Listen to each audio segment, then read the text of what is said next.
तेलंगाना में माता पिता की देखभाल न करने वाले सरकारी कर्मचारियों की सैलरी 10% कटेगी।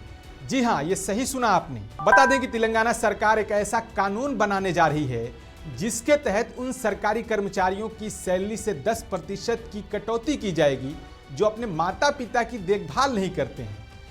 ये पैसा माता पिता के बैंक अकाउंट में ट्रांसफर किया जाएगा। मुख्यमंत्री रेवंत रेड्डी ने सोमवार को कहा कि बूढ़े माता पिता द्वारा अपने बेटों के खिलाफ की गई शिकायतों को गंभीरता से लिया जाना चाहिए और ये सुनिश्चित किया जाना चाहिए कि सैलरी का 10% सीधे माता पिता के बैंक खाते में ट्रांसफर किए जाएं। उन्होंने दिव्यांग व्यक्तियों को वाहन, बैटरी से चलने वाली तिपहिया साइकिल, बैटरी, व्हीलचेयर, लैपटॉप, सुनने की मशीन, मोबाइल फोन और अन्य आधुनिक उपकरण मुफ्त में बांटने की शुरुआत करते हुए ये घोषणा की है।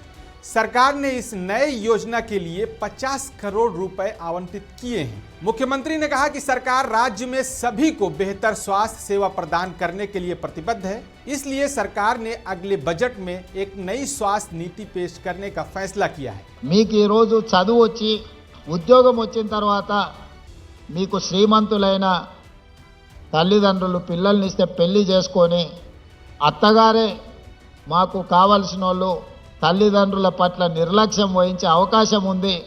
కాబట్టి మీరు ఎవరైనా తల్లిదండ్రుల పట్ల నిర్లక్ష్యం వహించి వాళ్ళకు జీవనాధారం లేకుండా చేస్తే మీ జీతాలలో 10 నుంచి 15% కోత విధించి సరాసరి ఆ తల్లిదండ్రుల ఖాతాలలో మీ ప్రతి నెల జీతము తల్లిదండ్రుల ఖాతాలకు పోయేటట్టు చట్టం తీసుకొస్తా అని చెప్పిన రేపు జరగబోయే బడ్జెట్ సమావేశాలలో మా మిత్రులు దామోదర్ రాజనరసింహ గారు ఈ చట్టాన్ని ఏ విధంగా పొందుపరచాలనో, ఎవరైతే పిల్లలు ప్రభుత్వ ఉద్యోగాలలో ఉన్నారో తల్లిదండ్రులకు వాళ్ళ జీతాలలో కొంత ఇవ్వాలి।